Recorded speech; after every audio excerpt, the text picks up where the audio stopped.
Assalamualaikum warahmatullahi wabarakatuh.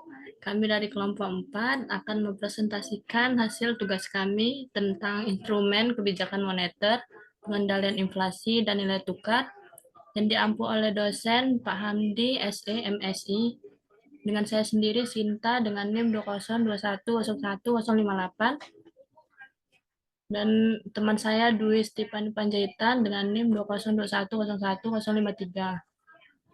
Selanjutnya akan dilanjutkan oleh Dwi Stipani.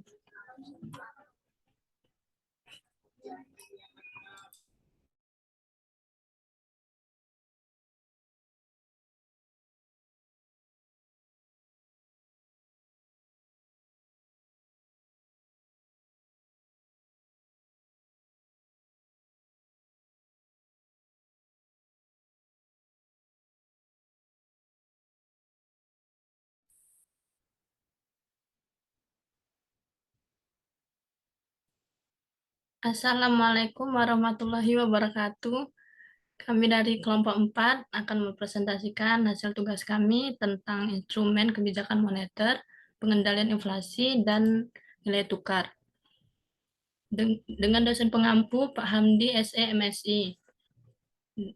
Dengan saya sendiri Sinta dengan NIM 202101058 dan teman saya Dwi Stipani Panjaitan dengan NIM 202101053.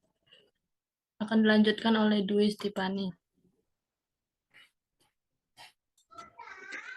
Baik, saya akan melanjutkan. Yang pertama itu adalah instrumen kebijakan moneter.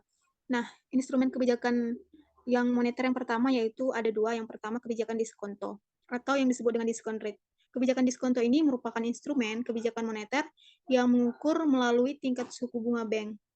Nah, jadi kondisinya di mana bank-bank umum meminjamkan dana kepada Bank Indonesia selaku bank sentral membuat peredaran jumlah uang teratur. Yang kedua itu adalah operasi pasar terbuka. Nah, ketika pemerintah mengontrol peredaran uang melalui penjualan atau pembelian surat-surat berharga milik pemerintah, maka yang dijadikan instrumen kebijakan moneter adalah operasi terbuka. Next.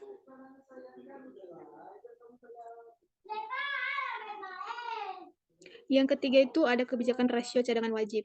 Nah, selanjutnya instrumen kebijakan moneter adalah rasio cadangan wajib. Nah, saat Bank Indonesia ingin mengurangi cadangan kas uang bank, maka uang diedarkan di masyarakat melalui pinjaman.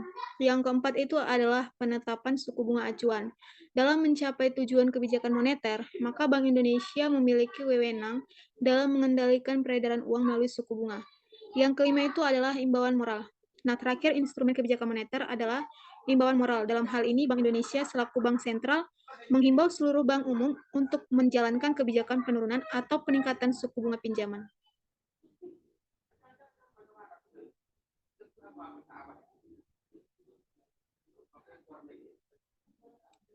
Kemudian kita masuk ke dalam pembahasan B, yaitu pengendalian inflasi dan nilai tukar.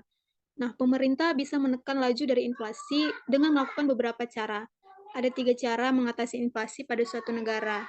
Yang pertama itu kebijakan fiskal. Nah, cara mengatasi inflasi yang pertama adalah kebijakan fiskal. Kebijakan fiskal ini sendiri berkaitan dengan penerimaan dan pengeluaran dari anggaran pemerintah. Yang kedua itu adalah kebijakan moneter. Nah, kebijakan moneter menjadi salah satu dari cara mengatasi inflasi yang bisa dilakukan oleh pemerintah. Kebijakan moneter atau kebijakan keuangan bisa dilakukan dengan menambah ataupun mengurangi jumlah uang yang beredar. Selanjutnya akan dilanjutkan oleh teman saya, Sinta. Yang ketiga itu ada kebijakan non-fiskal dan non-moneter.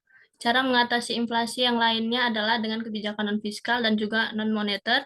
Kebijakan non-fiskal dan non-moneter ini dapat dilakukan dengan beberapa cara.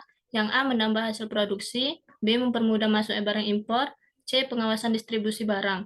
Cara untuk menjaga kestabilan nilai tukar rupiah adalah yang pertama, membeli produk dalam negeri yang meningkatkan permintaan terhadap produk buatan lokal secara tidak langsung akan meningkatkan perekonomian masyarakat dan kedepannya barang-barang lokal bisa juga diekspor ke pasar internasional yang akan meningkatkan devisa negara serta meningkatkan nilai tukar rupiah terhadap mata uang asing.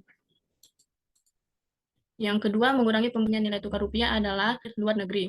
Yang ketiga, sederhana untuk meningkatkan nilai tukar rupiah untuk kendaraan pribadi. Yang cepat mempengaruhi kestabilan mata uang aspek, yakni kestabilan terhadap mata uang negara lain. Kembang menjadi krisis ekonomi hingga saat ini telah mempengaruhi kinerja perekonomian nasional.